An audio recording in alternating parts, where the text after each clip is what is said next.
I wanted to say on that. Okay. How much time does HB spend hounding you to answer something? He's gentle. I can be gentle. Yeah. I feel like it's a known thing with streamers. Like you gotta not be afraid to poke and poke Yes. and remind and poke and remind Absolutely. again. So yeah. The way I typically handle it with Hunter is if something has a due date, then I'll give him a reminder well before that due date, because I know he probably won't do it on that reminder. So that'll give me some leeway to say, you know, a day or two later, hey, did you do this thing? Oh no, I'm gonna add it to my list, or I'll put it in another tab, really. or whatever it happens to be. And then I'll still have a few more days to go, hey, did you do this thing? It needs to be done.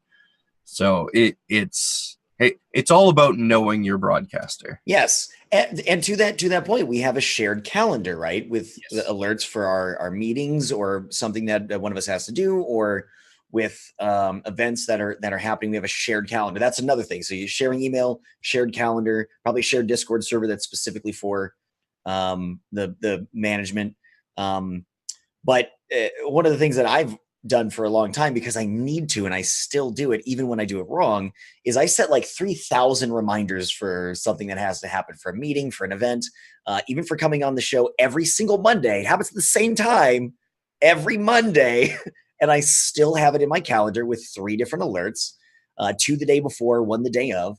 And, HBFox tries to accommodate that with the multiple reminders and like the poking and the 2 months in advance. Remember, you got to do this thing. And unfortunately, in our relationship, that's sometimes where we both have a weakness, in that I kind of need a lot of reminders as well on certain things. Like the clips contest, for example, we've been doing that for what, like a year? If I forget to set a reminder for myself, I forget to do it for that week. Yeah. Surprised you guys have functioned so well together. Yeah, I can't imagine your calendars. The calendar, and I think we're even getting better at using the calendar too. That's a lot of this stuff is like giving yourself some breathing room and not like killing the other person figuratively for missing some of that stuff. It's like, okay, so what can we do to fix it for next time? You have to have a functional working relationship in order to improve over time. And I think that's probably another very important one, is that's sort of an adaptable patience, or patience toward adaptability, so that you can calmly and critically assess failures, because we're human. It's not a perfect system. It will never be. You have to be able to adapt with each other. As frustrating as some of the situations can end up being, it's like, okay, take a breath. What can we do to fix this for next time? Or what can we do to fix this today? Things like that are pretty important.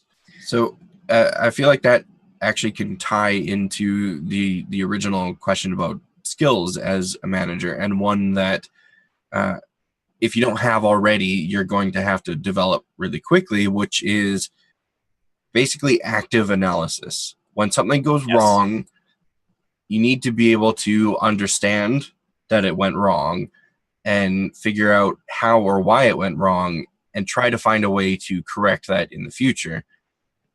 And it's not necessarily something that everyone is going to know how to do right off the bat, because it's not something that you necessarily have to use in everyday life, although it certainly has its applications.